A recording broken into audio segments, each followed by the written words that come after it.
There we go. All right, so thanks for joining me, everyone, on a special interview with Ike Lightner of Ike's Exotics and Aquatics. Some of you may be aware Ike was worked with us on the very first panel forum on Rainbow Boas. I've got a snake from him, wanted to bring him on because he's always answering questions and putting his cell phone on Facebook. So wanted to bring him back for an interview. This time I've chosen not to have an entire panel and just have Ike on, not because the other breeders didn't have valuable input, not at all. But I just find that when we ask questions on Facebook, the number of responses can really be overwhelming. Sometimes you'll get various responses on how to do something properly. Sometimes you'll get wildly inaccurate information. So just kind of wanted to, I'm a big advocate of getting advice from one person at a time. So here we are. Welcome, Ike. How are you? I'm doing great. Thanks a lot for letting me get involved with this thing tonight. Absolutely. Yeah, man. Let's jump in. So I know it's a busy time of year with babies being born, along with about 100 other things going on in your little personal farm. So thank you for joining us. Since you're here, I'll tell everyone that if they're in the market for a rainbow boa, obviously check out Ike's Exotics and Aquatics.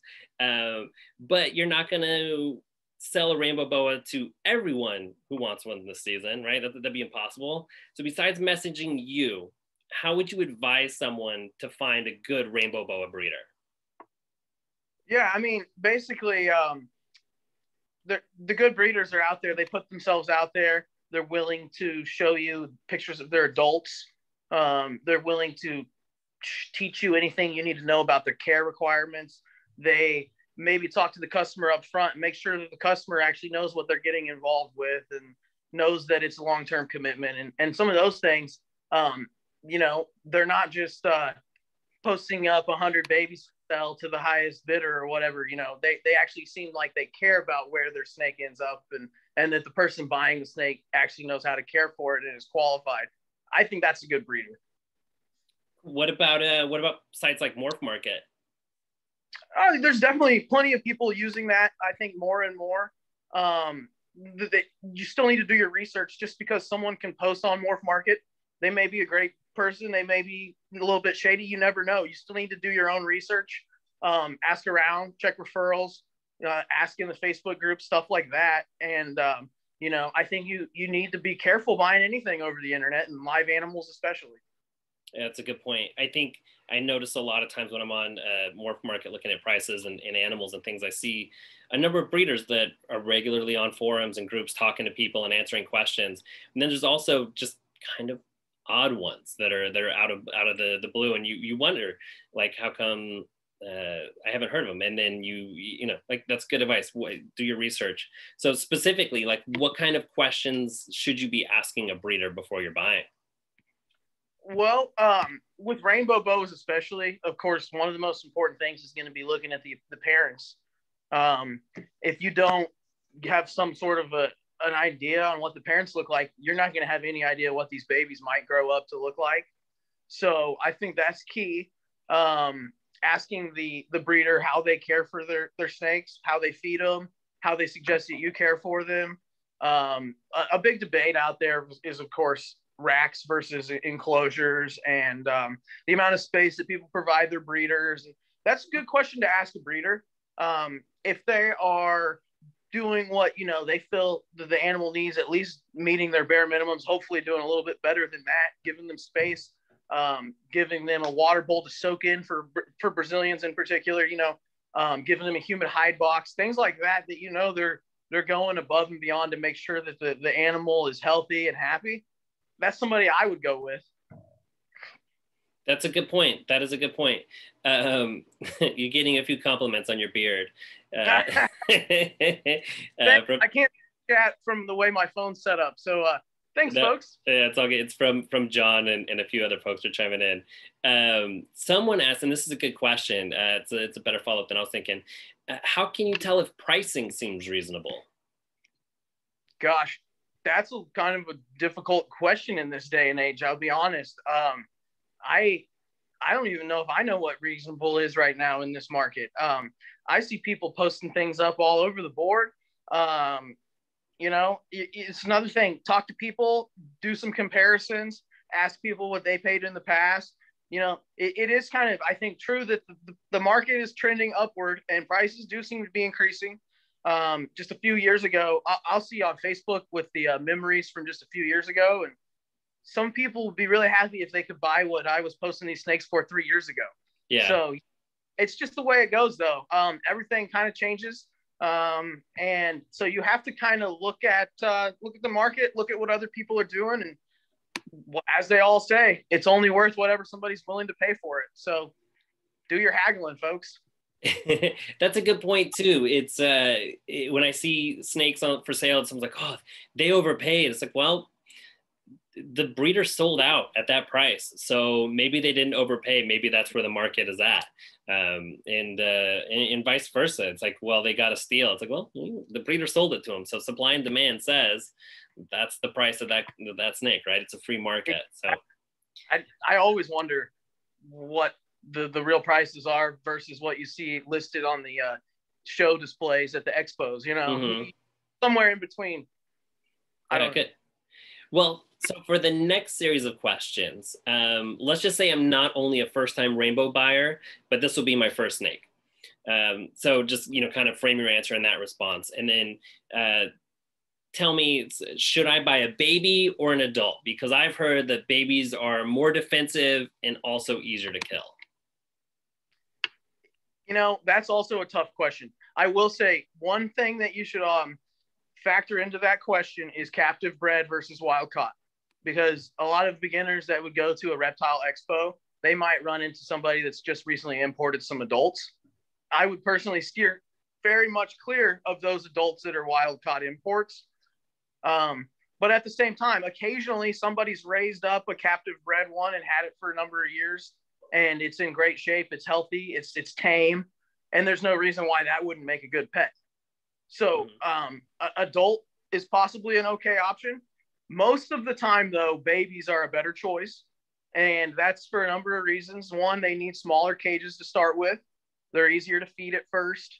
If they do get a little bit snappy or anything, it's not going to hurt you. It gives somebody that's kind of a beginner a chance to grow with the snake, learn about the care requirements, learn about the heating pads and the thermostats, and kind of dial things in a smaller enclosure. And then you're able to get a bigger cage and know what you're doing and be more prepared. So either one can work. Captive bred is most important in my opinion. Okay, that's a good answer. If I do buy a baby, how am I going to set up its enclosure? Okay, so one thing that I always try to drill into everybody on the Rainbow Boas is just keep it simple, especially for a beginner. You can make the prettiest cage and you can put all sorts of fake plants and climbing trees and all this stuff. But if you don't have the right temperatures and the right humidity, that doesn't even matter. So what I think is most important is starting with the basics. You want to have the right humidity level and you want to have the right temperatures. And if you can get those dialed in just right, then everything else is going to fall into place and you can start maybe jazzing up the cage a little bit. But what's really key is, of course, temperatures. Everybody should know with Rainbow Boas, anything over 85 degrees can be fatal. And I always suggest 84 degrees or less. About 82 to 84 is really the sweet spot for the warm side of the enclosure. And then you still want to have, on the other side of the enclosure, you need to have an area where the temperature is cooler, preferably down into the mid 70s. So it gives them a temperature gradient that they can go, and if they need to, they can get warmer and they can digest their food. But if they don't need to, they can move off to the cooler end of the cage, and it has a way for them to thermoregulate, but not get too cold, not get too hot. That's what you're really aiming for. And then humidity, very crucial. 100% humidity nearly. It doesn't have to be actually measured with any sort of a gauge. I see a lot of people getting hung up on the humidity gauges in their enclosures. Those, when you're keeping them at 80 to 100% humidity, those little cheapo hygrometers are not going to work for very long, if at all.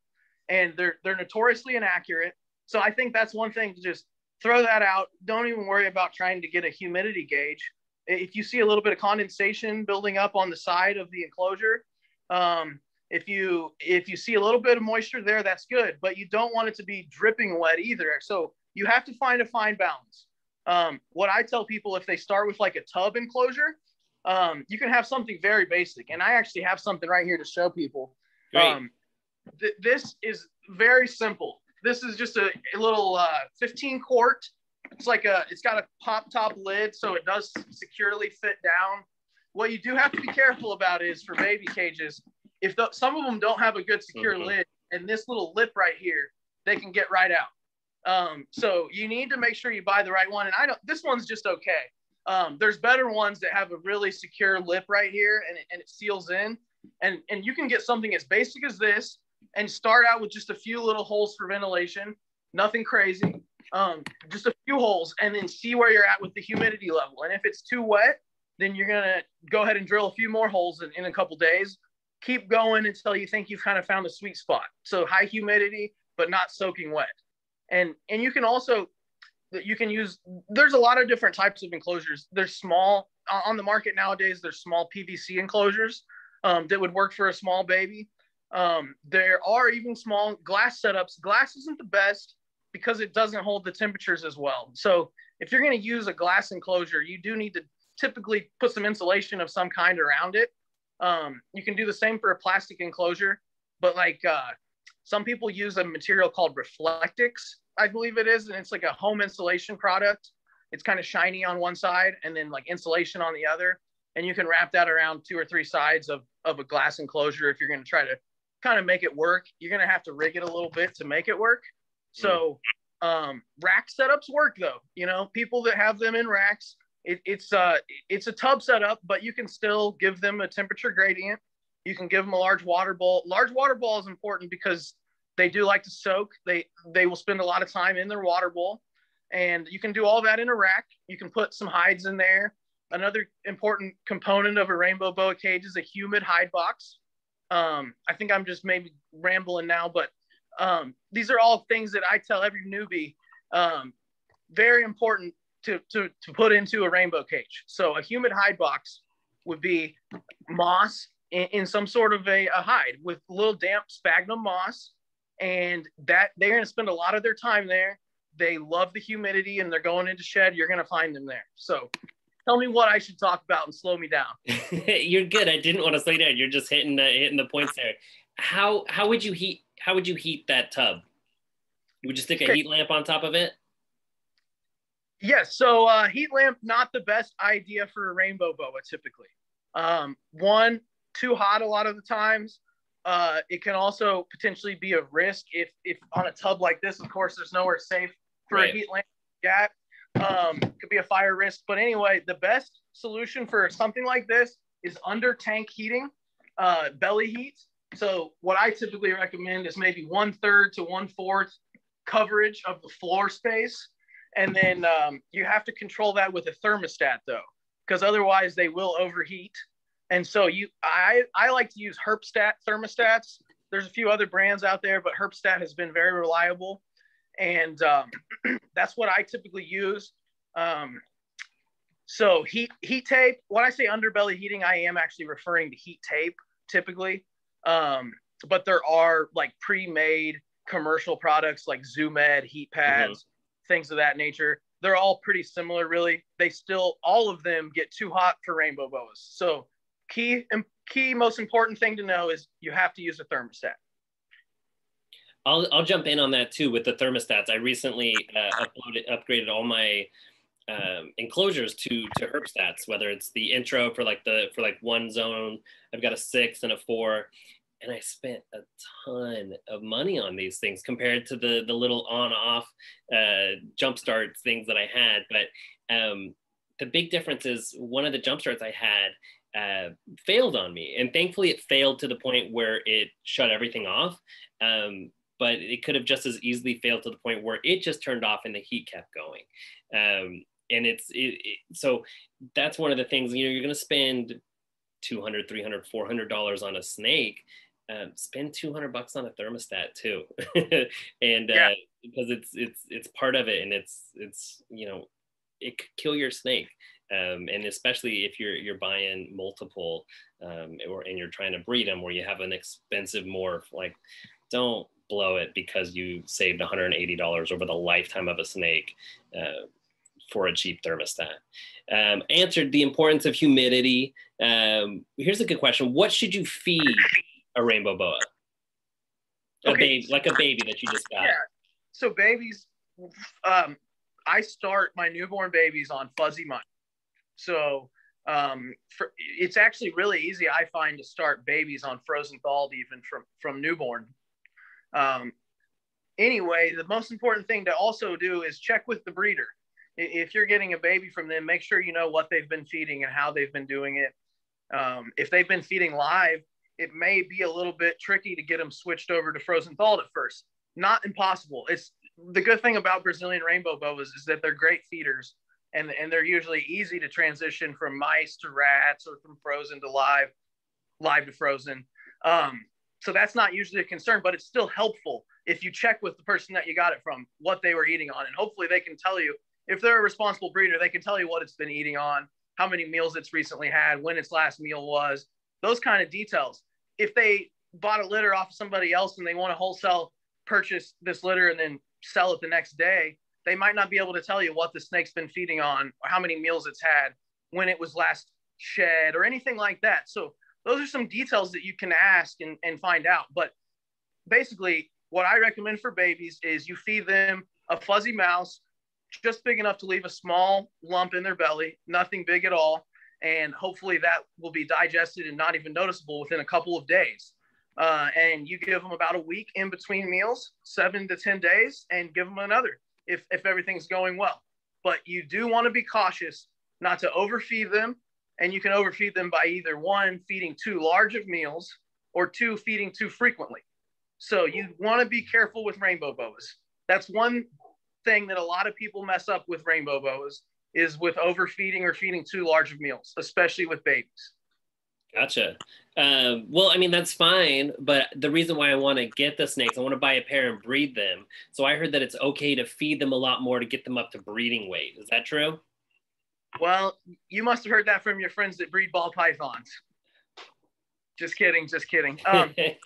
No, but actually, it's not best practices to get a snake and just try to stuff food in it as fast as you can, and to get it up to a certain weight, and try to breed it quicker. I always say the line that slow and steady wins the race. And if this snake is pumped full of food and you have it up and breeding when it's 2 years old, chances are it's not going to live a long life. It's not going to be healthy.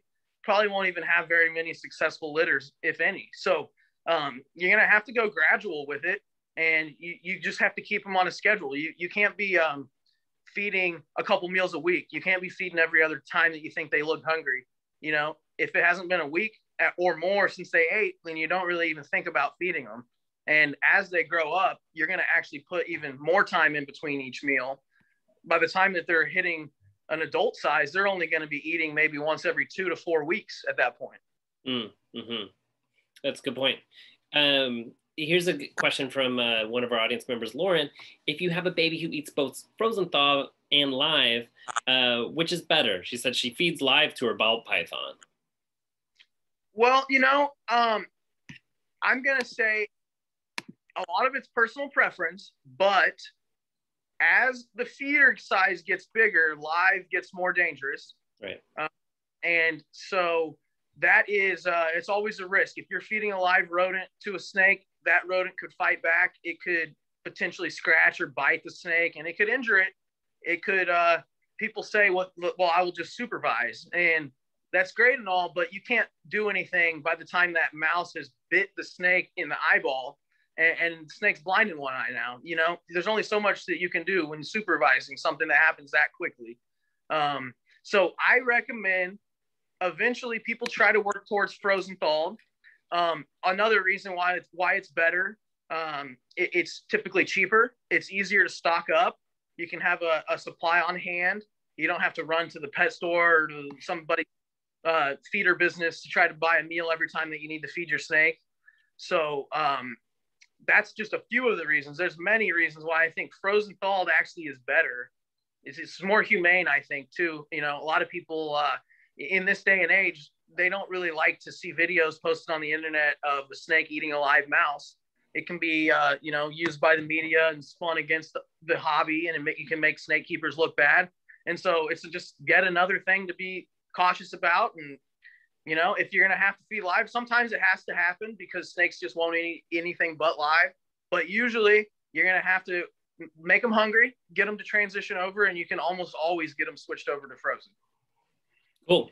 I had listened to a podcast with Dr. Zach Loafman, who's a herpetology professor in a school in West Virginia. And he was talking about how rattlesnakes and other snakes, and this isn't really a question, they will, when they see the prey, it basically is just a rapid boost in their metabolism, and their gut biota and their flora just really starts to boom when they get the scent of that prey.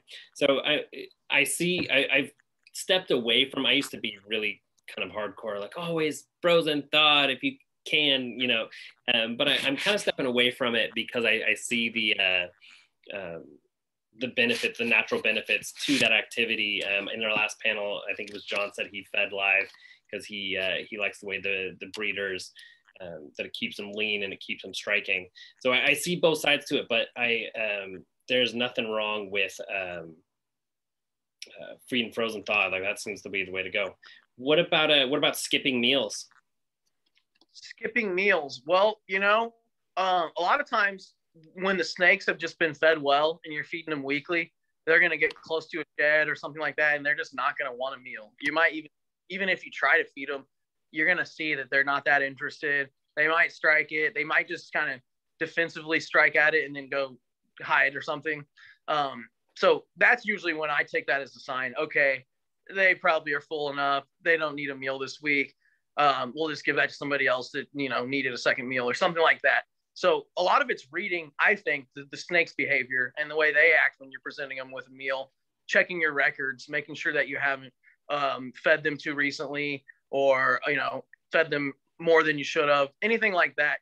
It does not hurt to skip a meal. Think about it like how they act in the wild.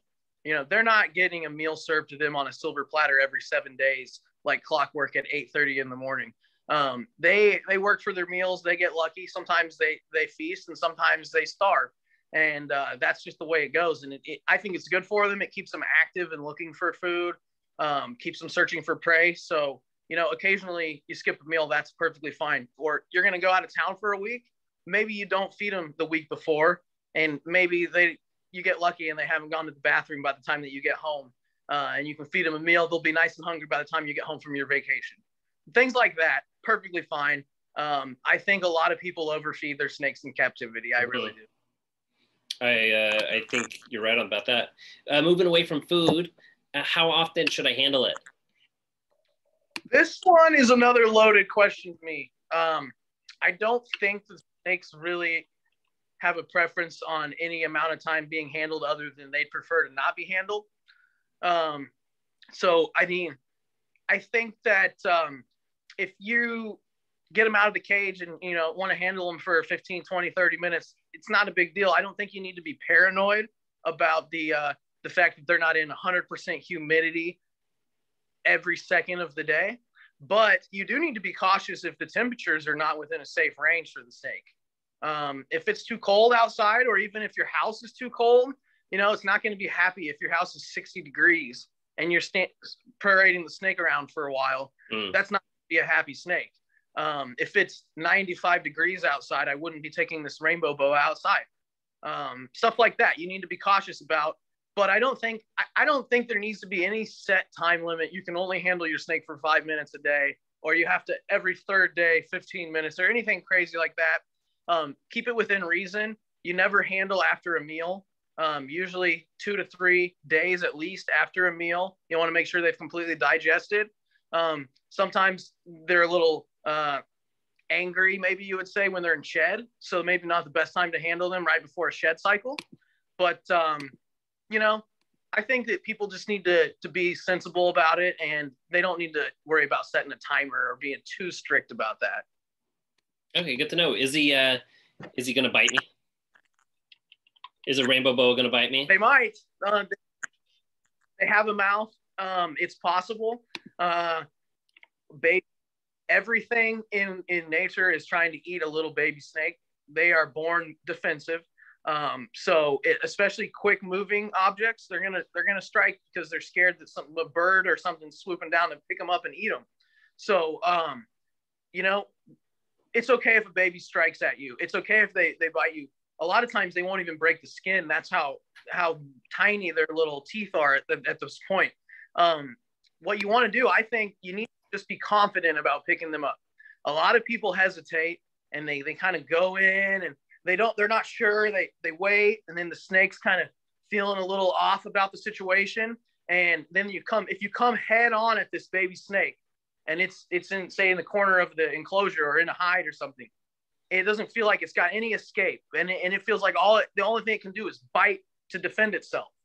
So that's like one of the points that most people get that strike and they get scared and they jump back, they drop the snake or whatever. That's just going to reinforce to the snake that if it snaps at you once, you leave it alone, you put it back in its cage. And that can quickly cause a snake to start to learn that if it does that, you leave it be. So one thing that I think is very important, if it bites you, you just pick it up and you handle it. You just act like you're basically a tree. You let it sit in your hand, and you don't grab it forcefully. You don't have to touch its head. You just kind of gently kind of swoop in and hold it and let it sit there and just get acquainted. Don't make any fast movements. Don't get scared of it though either. And don't reinforce that if it gives you one little nip, you're going to put it back, and really quickly they tame down really quickly. Excellent. It's funny because you answer a lot of the follow-up questions as you go on. The folks are generally the consensus is that they're pleased with your rambling. So, keep going. All right. Try not to ramble too much, so thank you. No, it's great. Dave was saying too, when we talk about rainbow boa care, we start going off and not stopping. So I'm skipping over because you answered some of my questions too. When is it a good idea to move my baby snake into an adult enclosure? And should I have setups in between its baby and its adult enclosure? Sorry guys, I'm plugging my phone in. I'm not very tech savvy over here. Okay. So I think that for what I do, I typically do have a middle ground enclosure size that I go from baby to sub-adult and then to an adult size enclosure. But I'm doing things on a large scale. It's not necessary that everybody does it the same way that I do it as far as that. I think when I was first starting out, what I like to do was get a 4-foot enclosure and put a divider in it. Mm-hmm. And I would just put 2 babies, one on each side. So they would each have 2 by 2 feet enclosure space and 15 inches. I like the T10s from Animal Plastics. So they're 15 inches of height. And so 2 foot by 2 foot by 15 inches. And I would raise babies in those. And then by the time that they were like 2 years old, I would pop that divider out, put the one baby up into another 4-foot enclosure, and I'd have them in their adult size enclosure right there. It's a good way to do it. You don't have to go buying 6 different cages or anything like that, or upgrading every 6 months. Kind of simple. I think if one cage for like $200, something like that for a 4-foot enclosure, that's a pretty good investment. It's better to me than buying a couple $50 tanks and throwing them away after they're a year old. So. Yeah, excellent. That's an idea that I think most people can get behind, especially if it's just a pet and they wanted a full-size enclosure. Just start off with a divider and you can get it nice and, it has a nice compact area where it's going to feel secure. And even like in your case, it works because you could put 2 snakes in there during the meantime. Okay, so here's also what I want to know. We talked about this a few months ago when we had you on too. But the reason I bought, a pair of snakes, because I want to breed them and really just make all my money back that I spend into my snakes. So what do I need to know about breeding my snakes? What do you need to know about breeding your snakes? Well, it's an investment of time. So I don't think very many people have success picking up a pair of adults, in the summer and breeding them that fall and having babies and by the spring. That just doesn't work with snakes very well. They're not dogs or goats or something like that reproduce so easily. So it's an investment of time. You need to really have some time, and you need to decide if you're willing to dedicate some time to this. And if you're going to have a stable place to house them, if you're going to be able to provide feeders, and if you're going to be able to invest 4, maybe 5 years into this project before you get your first litter. So I think the best case scenario that you'd be looking at would be breaking even after your first litter. That would be if you did really well, and you kept your expenses low. But really, people see the dollar signs and they don't think about all the other expenses, and then the substrate that adds up each year, the feeders that add up, even the electricity that adds up, buying the cages, who knows, vet visits if you have to. Right. It all adds up pretty quickly, and so you just have to be passionate about the animals. It's not a get rich quick scheme, and if you don't love the animals and really enjoy it, you're going to burn out well before you ever have any success. So I think that, people weed themselves out by just jumping in and trying to see if they really like it. But people know if they really are cut out for it and if they really have a passion for it. And those people, I'm not going to tell those people that it's impossible to have a successful experience with it. I don't want to tell them that there's no money ever to be made, because if you work hard and you stay dedicated, you can make a little bit of money and you can support your hobby. You can maybe feed the addiction, but I don't think you're going to make $1 million. No, I could tell you, I started just for this year, and at the end of last year, actually tracking my expenses, like writing down every single receipt, with the exception of like power bill, because that's spread on the rest of my home. But everything, feeders, I had a vet visit, cages, lighting, anything and everything, substrate bills. There's no chance in hell that I would ever break even on 1 or two clutches just from this year, let alone, it's only whatever month it is, May. So yep. It's definitely something that you don't want to just jump into if you're not sure you want to do it and you don't have a smart plan. How long do you raise the babies up before you sell them, or would you advise someone else to raise their babies before they sell them? I think the bare minimum is to make sure that they have had 3 to 5 meals. That's typically like a bare minimum starting point, I think. Typically, I say 3 to 5 because what I shoot for a lot of times is their first shed cycle, which is within the first week or 2 of their life usually. And then I start feeding them. So I can usually get 3 to 5 meals into them before they go into their next shed cycle. And I think at that point, they've shed twice. They've had 3 to 5 meals. If they're healthy or not, or you have a good idea. If they haven't regurgitated their meals, if they've been digesting their meals properly, going to the bathroom like a healthy snake, shedding their skin properly, at that point, I'd be pretty comfortable to sell it to somebody that has the right setup and knows what they're doing.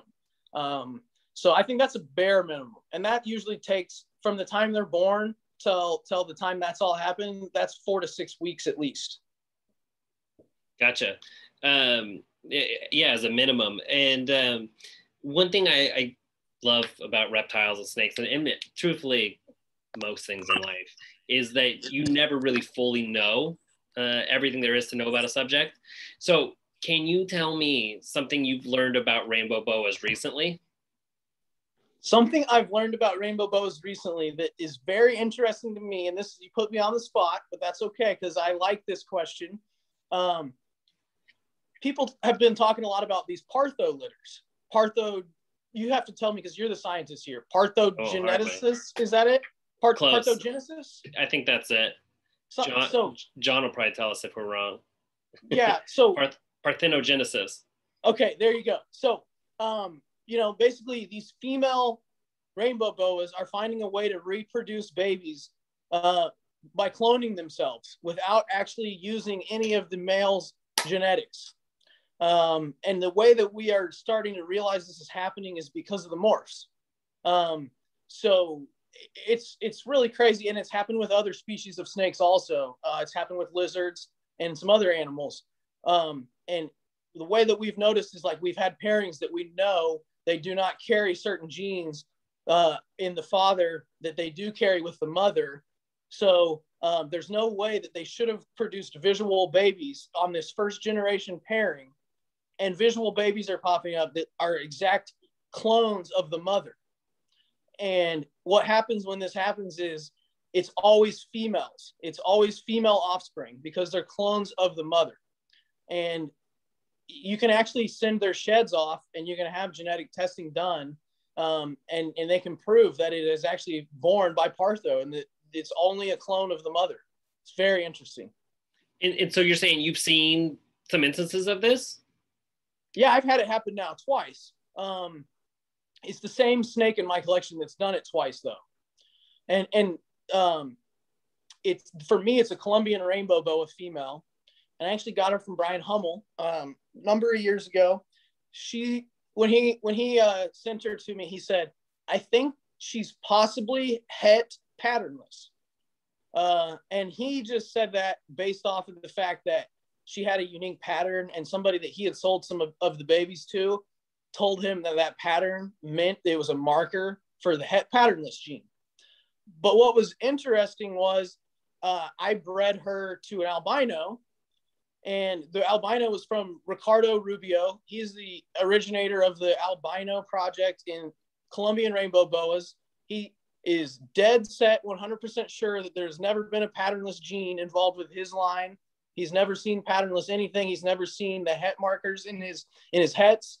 So for some reason, we had female patternless babies in that litter. They should have all been normal looking het albinos. And both litters were all females. There was only 5 babies in one and 6 babies in the other, with one patternless baby in each one. And we're pretty sure that it's Partho, but we haven't sent the sheds in yet for the testing, but we're going to do that. So I've been talking to somebody. We're getting ready to do that. Okay, let me know if you do. I'll save a shed because I know I've got one of those too. Yes, you do. Yeah, definitely let me know, and I'd be curious to see if you needed an extra one. Awesome. Yeah, because that's exciting. I think we definitely leapfrogged the beginner level conversation with that question. I know. But that's how it is. No, that's what I wanted, because that's it. I mean, I watched another podcast with a guy named Chaz Thompson who does snakes and adders. It's a UK store, and he had this great analogy where he talks about reptile keeping as like judo or martial arts, where you can't teach a white belt a black belt move because it's dangerous. You know, it would be dangerous to learn certain breaks and things like that. You can break a hand or hurt someone that you're sparring with, or hurt yourself. And I think that's the same with like reptile care. Like, start at the beginning, go there, and you know it's a ladder step. So sometimes you climb that ladder and you bring people up with you, but we all have to start at that step. So it's cool to see how folks that have been in the hobby for decades are still coming across things that they haven't seen before. So dope. What's something you wish you had known before you brought your first snake home? Well, before I brought my first snake home, really at the time, I knew nothing about the way that Brazilians color up or the way that works. So like back to what I talked about earlier, looking at the parents, trying to find the ones that you really want yours to look like. Mm-hmm. I just, researched and found a good deal, and it was a female, and that was pretty much all I needed to know. She was captive bred, and I was sold. Looking back on it, it didn't have the top-notch color that I really love, and I always kind of regretted that. I felt like I rushed into that decision a little bit. It's a long-term commitment. You're going to have this snake hopefully for 20 plus years. So, if you have to wait a few extra months, get on a waiting list, find somebody that has the right pairing or some pretty looking snakes, it's going to be worth it. Down the line, you're not going to be that mad at yourself that you waited an extra 2 or 3, right, 6 months even, So when I finally realized what I was doing, I started getting on those waiting lists a year in advance and waiting. And sometimes a litter would happen, and if they didn't have what I wanted, I'd have to pass. You have to be very selective. And I think that's what I didn't know at first. That's a good point. And I'm guilty of it myself, of just jumping on the first animal I saw that was, you maybe passing the very first animal, but just still jumping way soon, because it's what I wanted, and there it was. So I grabbed it. But if you're talking about someone, if you're looking into start especially if you want to start a business, like get the one that's going to be perfect, right? Like get on a waiting list if it's not available or you can't get it this season. It goes back to that. Go ahead. Oh, I was just going to say, even on that note, even if it's just your only pet, why not get the pretty one? You're going to have to look at this thing for a long time and clean up after it and feed it and get the one you really like. Be happy with it. Yeah, show off a little bit. Thank you, Ike. So those are my questions. I do have a few that I'm going to go through here too. So guys, feel free to throw in some others while we go.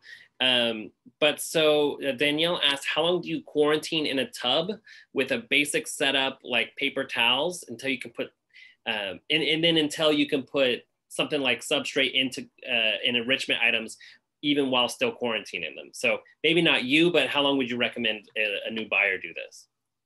I still would say go 60 days at least, because, what you're looking for, well, many different things, but snake mites are a very big concern.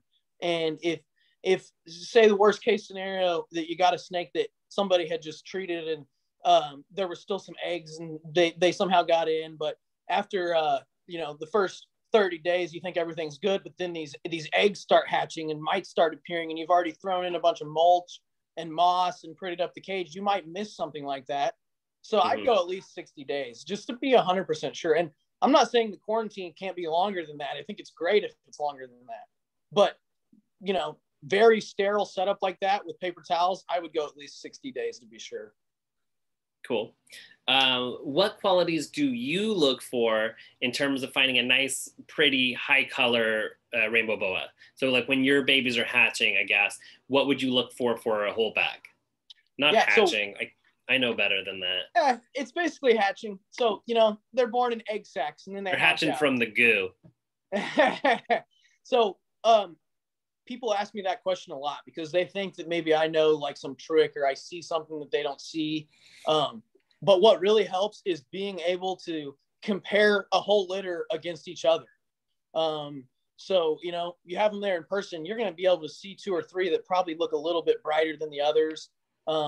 They might have, it may not even be brighter color yet, but it's just a little lighter, a little cleaner. The pattern looks bold, but you can just kind of see that there's just clean neon color hidden under there. Versus one that's next to it, it's just a little more drab. It's really not a big difference. And that's why it helps to be able to compare them to their litter mates.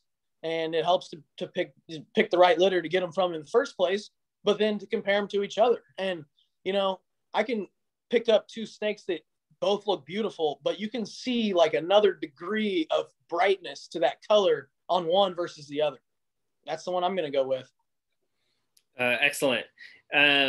Someone asked about Colombian rainbow boas. They wanted to know if it's true that their care is relatively similar to a ball python. Gosh, if I were you all and I had that question, I would message Tim Slotke from Slotke's Select Serpents, and he can tell you everything you need to know about ball pythons versus rainbow boas, because he is like the world's greatest ball python breeder. But I don't know anything about ball pythons other than I think they like temperatures that are a little higher than rainbow boas. And I know that people feed them differently and they grow differently. And so I think basically if you follow the Brazilian rainbow boa care, you're going to do great for your Colombian rainbow boa. It may be true that the Colombians can deal with a little higher temps, or they can withstand lower humidity and maybe not have a bad shed as likely. But they're not going to be unhappy if you keep them at the exact same temperature and humidity levels that you keep a Brazilian at. So that's just what I would shoot for. Good. What about like a baby in something like a 38 liter, which is very close to a 38 quart tub? Is that a good size for a baby? Or do you want to smart a little smaller? You don't necessarily have to go smaller. That can work. But you do, if you're going to put together something like that, you're going to have a lot of hides for this little baby to feel secure. And if you can't get the temperature and humidity dialed in just right, it is probably going to be easier for the beginner to go with a smaller enclosure. So, if they throw them into something that's large and the snake feels like it's out in the open and doesn't feel safe and it doesn't feel secure, or the temperatures and humidity aren't dialed in just right, it's going to be less likely to eat. And it's going to just maybe not be as happy. It's not going to be active. It may have bad sheds, all these different things that could happen if the humidity is not right, temperature isn't right. So, the beginners are best to start with a smaller enclosure just because it makes dialing everything in easier. And it makes a lot of that stuff easier at first. And then you can get fancier and go bigger. So I guess I said you could do everything works according to that answer. But really, not a big open cage. They have to have hides and they have to be able to feel secure. And that may work a big cage with a ton of hides and clutters and fake vines and stuff all over it that it could hide under. It may feel secure, but if it comes time for you ever to want to get it out, you may never find it because they can burrow and hide in a spot, that big. Yep, that's a great point. So it's do what's right for the snake, but consider the person who spent the money on the snake too. And if you bought it, you may want to grab it out sometime. That's it for our questions. Yep. If anyone else wants to add anything, throw it in here. And do you have any other thoughts or anything else you wanted to cover before we say goodbye to everyone?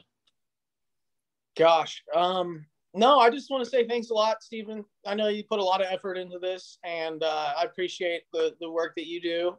And we were talking about climbing to the black belt status. Yeah. I'm still like yellow or whatever is like way down low. Whenever you folks get to black belt status, you'll be using UVB in all of your enclosures. I wasn't going to bring it up. We've had I will. Plenty of conversations about it. I think it's great. You should look into it. But I'm not the expert on this panel by a long shot.